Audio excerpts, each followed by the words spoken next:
अस्सलाम वालेकुम दोस्तों, कैसे हैं? ठीक होंगे, तबीयत ठीक होगी। आप देख रहे हैं माई चैनल यूट्यूब चैनल बुढ़ा साहब। ये आज हम आए हैं एक दोस्त के पास। ये उसकी मिल्क शॉप है इस्लामाबाद डेयरी। यहाँ पे आए हैं उसको मिलने। तो वो अभी है नहीं, उसका भाई बैठा है। अभी उसके भाई बैठते हैं अंदर, गपशप लगाते हैं। ओए जुल्मी ओए किधर है? ओए तू रुका कि मैं बताई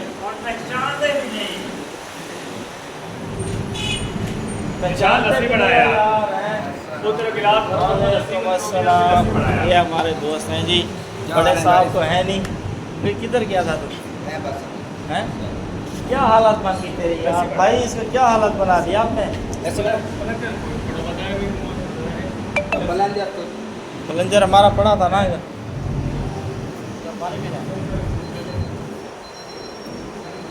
और सुना,